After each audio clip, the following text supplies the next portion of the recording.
Good morning, students. How are you? I hope you all will be healthy. Today, once again, I am in front of you with a new topic, and the topic is use of is, am, and are. Do you know is, am, and are known as helping verbs? Helping verbs are also known as auxiliary verbs.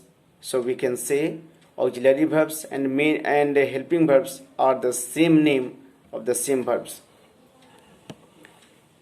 My question is, where should we use is, am, or are? So first of all, I teach you about the use of is.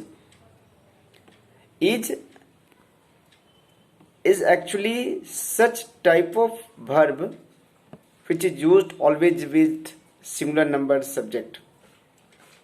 Okay, the subject is always used, no, that is noun or a pronoun. So first of all, I take pronoun which are used which takes is as main verbs or helping verbs. That is he, she, it, this, that. कहने का मतलब बच्चों कि is का प्रयोग हम ऐसे noun और प्रोनाउन के साथ करते हैं जो सदा सिंगुलर नंबर में होता है. अब वे प्रोनाउंस कौन कौन हैं जिनके साथ हम इसका यूज करते हैं? वे प्रोनाउंस हैं ही, she, it, this and that. ये 5 हमारे ऐसे प्रोनाउंस हैं जो सिंगुलर नंबर में हैं और इनके साथ सदा हम इज का प्रयोग ही करते हैं. ये तो रही प्रोनाउन की बात. अब ये नाउन्स कौन कौन हैं जिनके साथ हम इज का यूज करते हैं?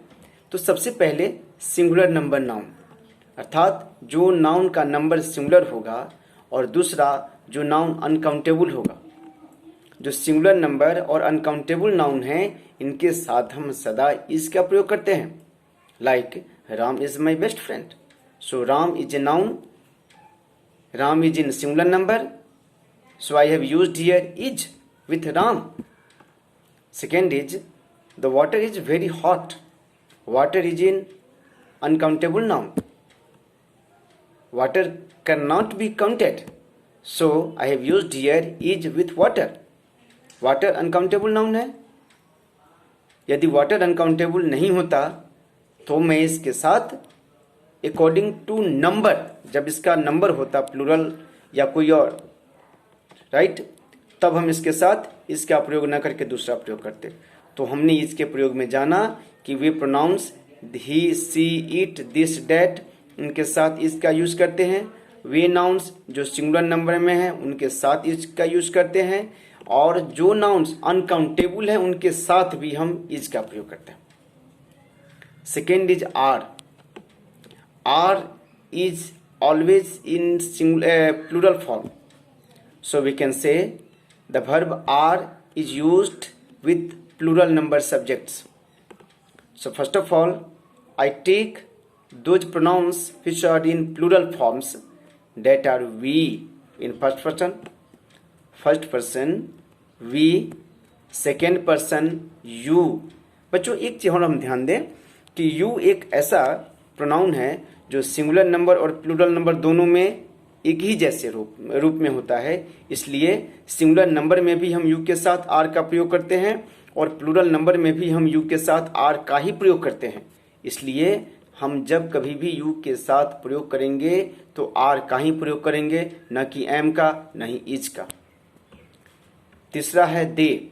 ये प्रोनाउंस ऐसे हैं, हम याद करके रखेंगे कि वी, यू, दे, ऐसे 3 हमारे प्रोनाउंस हैं. इसके अलावे दीज, दोज, जो दिस, डैट का प्लूरल फॉर्म है, इनके साथ भी हम आर का प्रयोग करते हैं.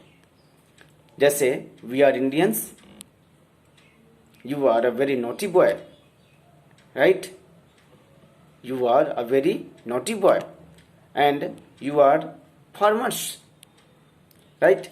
तो दोनों अवस्था में हमने आर यू के साथ प्रयोग किया. अब आते हैं हम एम की बात करने. तो एम एक ऐसा हेल्पिंग वर्ब है जो सिर्फ और सिर्फ पूरे ग्रामर में एक ही सब्जेक्ट के साथ यूज किया जाता है, और वह सब्जेक्ट फर्स्ट पर्सन का सिंगुलर नंबर में है आई। राइट, आई के साथ हम सिर्फ एम का प्रयोग करते हैं, बाकी इज आर में से किसी और का नहीं। तो हम ध्यान रखेंगे कि एम का प्रयोग हम सिर्फ ऐसे सब्जेक्ट के साथ करेंगे जो सिर्फ और सिर्फ होगा आई। नहीं तो आई के साथ किसका प्रयोग करेंगे? एम का। I am learning music, right, I am going to school, I am a good boy. तो आई के साथ हमने एम का यूज किया। इस प्रकार से हमने जाना कि इज, एम, आर का प्रयोग हम किन के साथ करते हैं।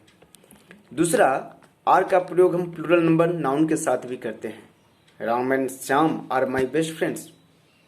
Okay, the girls of that hostel are very intelligent. Girls, word girls is in plural number, so I have used here are verbs, not is or I am. Okay, so I hope you will understand today's topic. Okay, and be careful towards your study.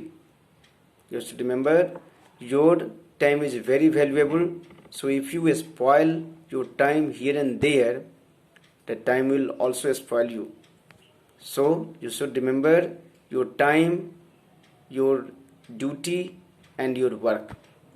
I hope you will learn this lesson very well. In next video I will describe about was, where, have and has. Till then, goodbye, have a nice day. Thank you.